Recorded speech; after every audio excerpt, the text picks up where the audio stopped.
Hello everyone, welcome back to my channel IT com.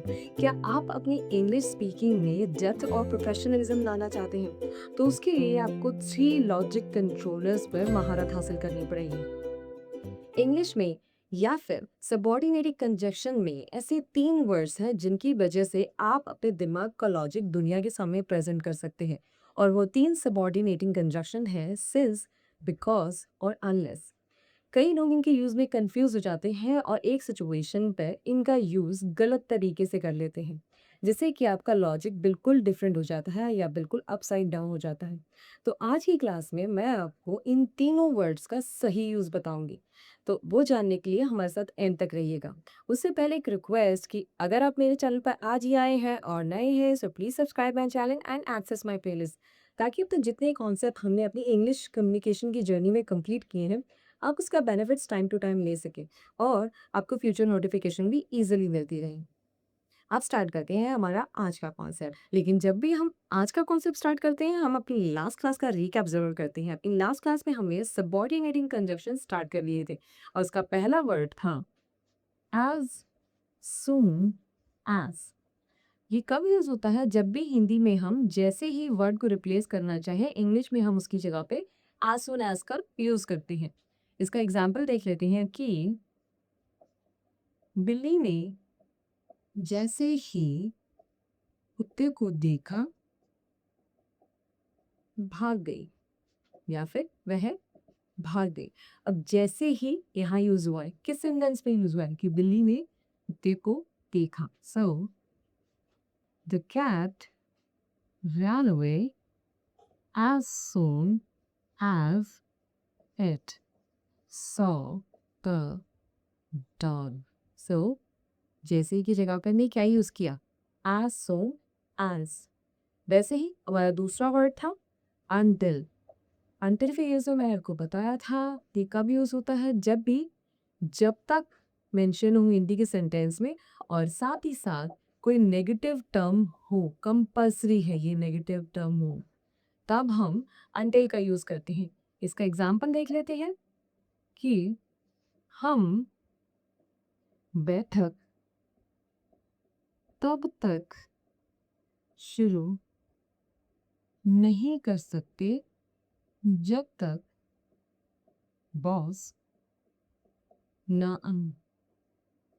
सो जब तक नहीं आया और साथ में नेगेटिव टर्म भी आया। और इसको ट्रांसफॉर्म कर लेते हैं दैट वी कैनॉट या कि can't start the meeting comma until the boss arrives या फिर comes, कुछ भी मेंशन कर सकते हैं। तो ये था हमारा एज सुन एज और until का यूज। अब आते हैं हमारे आज की 3 लॉजिक कंट्रोलर्स पर। अब हम अपने आज के सबऑर्डिनेटिंग कंजप्शन में डिस्कशन करते हैं और आज का वर्ड है अनलेस।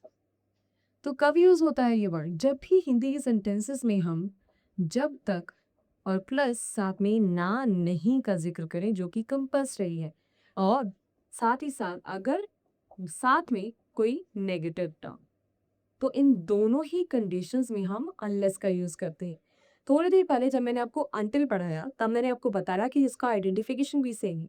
मैंने कि जब तक और साथ में नेगेटिव टर्म, और अनलेस का आइडेंटिफिकेशन भी सेम है, जब तक और साथ में नेगेटिव टर्म। तो आप कैसे डिटरमाइन करेंगे कि कहाँ पे अनलेस का यूज होगा और कहाँ पे अंटिल का?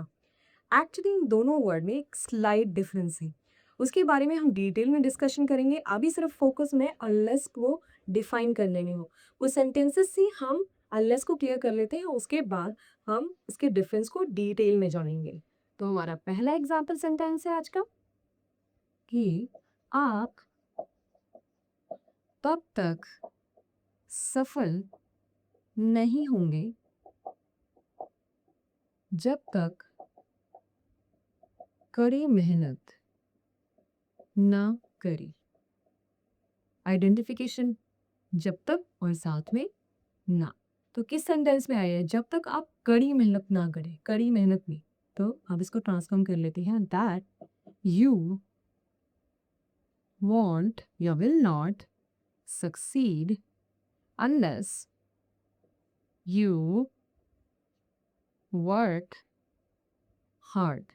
सो जब तक, अनलेस और साथ में ना।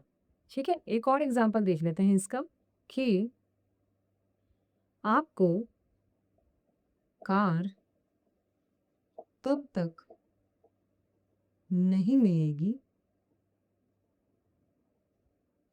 जब तक आप जुर्माना ना भरें। सो जब तक और ना टाउ। अब इसका ट्रांसफॉर्मेशन भी देख लेते हैं कि you won't, you will not get your car unless you pay the fine। आप चाहें तो सेंटेंसेस को स्वैप भी कर सकते हैं, यानी कि अगर मैं इस सेंटेंस को लूँ दैट, तो हम ऐसे भी कर सकते हैं कि unless you work hard comma you want succeed. साथ ही साथ हम इसके साथ भी यही कर सकते हैं कि अनलेस यू पे the fine comma you want get your car. तो सेंटेंसेस को स्वैप भी किया जा सकता है, बस आपको बताना चाहिए कि अनलेस कहाँ यूज हो रहा है। अब अनलेस और अनटिल के डिफरेंस के बारे में जानते हैं। अनटिल और अनलेस के बीच में डिफरेंस जानना बहुत ज़रूरी है, क्योंकि कई बार लोग इनके यूज़ को मिक्स कर देते हैं, और जब आप इनके यूज़ को मिक्स कर देते हैं तब आप सेंटेंस का लॉजिक बिल्कुल गलत कर देते हैं। तो आज हम बताते हैं कि जो अनटिल है वो टाइम बाउंड होता है, यानी कि जब भी हम समय का जिक्र करें इसमें, तब हम अनटिल का यूज़ करते हैं। और जो अनलेस है वो शर्त बताता है, यानी कि शर्त वाले सेंटेंसेस में यूज़ किया जाता है। इसको डिफाइन करने के लिए एक एग्जाम्पल दे देते हैं, जैसे कि मैं तब तक रुकूंगा जब तक बारिश ना रुके। सो इसको ट्रांसफॉर्म कर लेते हैं that I will stay until the rain stops। तो बारिश जब तक और साथ में नेगेटिव टर्म। इस सेंटेंस का मतलब है कि आप तब तक ही रुकेंगे जब तक बारिश रुक नहीं जाती है। जब बारिश रुक जाएगी तो आप चले जाएंगे, ये टाइम डिफाइन कर रहा है। ऑन द कॉन्ट्रेरी अनलेस जो है वो कंडीशन बताता है, जैसे कि जब तक तुम सच नहीं बोलते मैं तुम्हारी मदद नहीं करूँगा। सेम आइडेंटिफिकेशन है, जब तक साथ में नहीं, लेकिन यहाँ पे आप कंडीशन दे रही हो उसे कि जब तक तुम सच नहीं बोलोगे मैं तुम्हारी मदद नहीं करूँगा। इसमें कहीं टाइम का जिक्र नहीं हो रहा। क्यों? आप इसको ट्रांसफॉर्म कर लेते हैं that I will not help you unless you tell the truth. बताया सेंटेंस स्वाद भी हो सकते हैं। So unless you tell the truth comma I will not help you. Same swapping हम अनटिल के साथ भी कर सकते हैं। बस यही बेसिक डिफरेंस था अनटिल और अनलेस के यूज में। ये हमारा आज के कॉन्सेप्ट से रिलेटेड होमवर्क है, इसको नोट डाउन कीजिए। आई नो कि सेंटेंस बहुत मिलते जुलते हैं, लेकिन इन्हीं सेंटेंसेस में जानना चाहती हूँ कि आपको अनटिल और अनलेस का कॉन्सेप्ट कहाँ तक समझ में आया हो। तो आज हमने क्या पढ़ा? आज हमने पढ़ा कि अनलेस का यूज़ कहाँ पे होता है, उसका आइडेंटिफिकेशन क्या है और फॉर्मेशन क्या है। साथ ही साथ हमने डिस्कस किया कि अनटिल और अनलेस में क्या डिफरेंस है।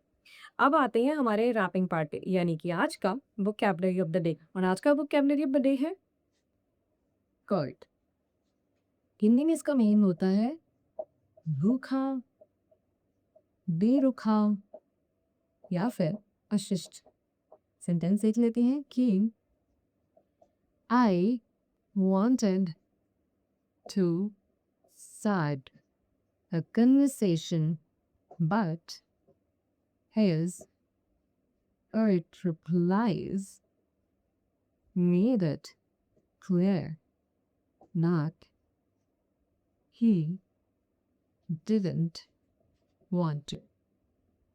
इस सेंटेंस का मतलब है कि मैं उससे बात करना चाहता था लेकिन उसके रूखे या फिर उसके अशिष्ट रिप्लाईज से मुझे पता चला कि वो बात नहीं करना चाहता।